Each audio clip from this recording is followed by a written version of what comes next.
మీ బ్రహ్మనాయుడు ప్రస్తుతం గుంటూరులో తాడిశెట్టి సోదరుల ఆత్మీయ సమావేశం తర్వాత గుంటూరు రాజకీయాలు ఒక్కసారిగా వేడెక్కాయి. గుంటూరు రాజకీయాలకు సంబంధించి తాడిశెట్టి సోదరులు వైకాపాకి అయితే రాజీనామా చేస్తున్నట్టు ప్రకటించారు. ఇప్పటికే గుంటూరులో ఉన్నటువంటి సీనియర్ రాజకీయ నేతలు అందరూ కూడా వరుసపెట్టి రాజీనామాల పరమైతే కొనసాగుతుంది. అయితే తాడిశెట్టి మురళీమోహన్ రాజీనామాతోటి గుంటూరు వైకాపా అయితే ఖచ్చితంగా కాస్త ఇబ్బందికర పరిస్థితులు ఎదుర్కొనే పరిస్థితి ఉంటుంది. అయితే తన సోదరుడు తాడిశెట్టి వెంకటరావు సైతం ప్రత్యక్ష రాజకీయాల్లోకి వస్తున్న ప్రకటించారు. దానికి సంబంధించి ఆయన అభిమానులు అనుచరులు పెద్ద ఎత్తున కార్యక్రమానికి హాజరయ్యారు. అదేవిధంగా ఈ కార్యక్రమానికి అటు జనసేన సంబంధించిన కార్పొరేటర్లు, అదేవిధంగా కాంగ్రెస్ పార్టీకి సంబంధించిన మాజీ కార్పొరేటర్లు, టీడీపీ సంబంధించిన మాజీ కార్పొరేటర్లు పెద్ద ఎత్తున హాజరయ్యారు. గుంటూరు నగర మాజీ కార్పొరేటర్ అడప కాశీ విశ్వనాథ్ గారు ఉన్నారు, ఆయనతో మాట్లాడదాం. నమస్తే కాశీ విశ్వనాథ్ గారు. నమస్తే, చెప్పండి సార్. మొత్తానికి తాడిశెట్టి సోదరుల ఆత్మీయ సమావేశానికి వేలాదిగా ఇక్కడ ప్రజలు తరలివచ్చారు. సో దీనికి సంబంధించి ఈ అంశాన్ని ఎలా చూడొచ్చు? మళ్ళీ తాడిశెట్టి సోదరుల రాజకీయ ప్రస్థానం మళ్ళీ తిరిగి మొదలైంది అనుకోవచ్చా? ఇది గుంటూరు ప్రజలు ఎదురు చూస్తున్న విషయం. దాదాపు సుమారు 14 సంవత్సరాలు వాళ్ళ కుటుంబం నుంచి రాజకీయం లేకపోయినా, ఏ రోజైతే రాజకీయంగా ప్రాధాన్యత లేకపోయినా, అంటే పదవి గుర్తింపు లేకపోయినా కానీ ఇవాళకి కూడా తాడిశెట్టి అభిమానులు వేలాది మంది గుంటూరులో ఉన్నారు. ఎప్పుడైతే తాడిశెట్టి అభిమానులు మళ్ళీ రాజకీయ రంగ ప్రవేశం చేస్తున్నారంటే ఇవాళ ఒక పండగ వాతావరణం ఏర్పడింది గుంటూరు నగరంలో.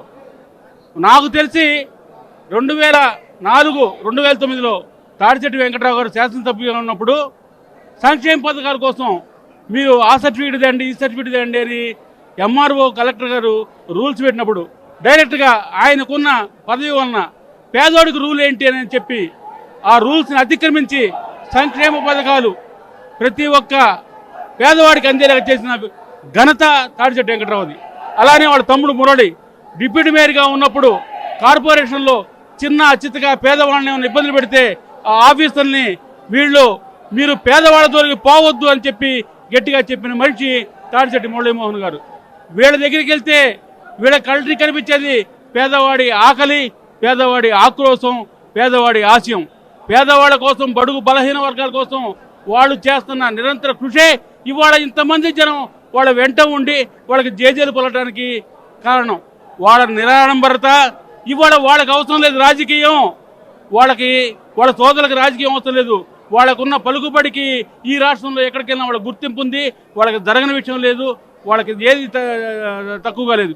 కానీ వాళ్ళు రాజకీయంగా పదవిలో ఉంటే ఈ పేద బడుగు బలహీన వర్గాలు అండగా ఉంటారని చెప్పే నమ్మకంతో వాళ్ళు ఉండాలని చెప్పి ప్రతి ఒక్కళ్ళు మేము కోరుకుంటున్నాం. మా ఆశ నెరవేరుతుందని చెప్పి కూడా పూర్తి నమ్మకంతో ఉన్నాం. తాడిశెట్టి మురళి గారిని గుంటూరు 2 నియోజకవర్గానికి ఎమ్మెల్యేగా పోటీ చేయాలి అనేటువంటి ఒత్తిడి ఆయన అభిమానుల దగ్గర నుంచి పెద్ద ఎత్తున మొదలైంది. అయితే ఆయన ఏ రాజకీయ పార్టీలో పోటీ చేసేటువంటి పరిస్థితి ఉంటుంది?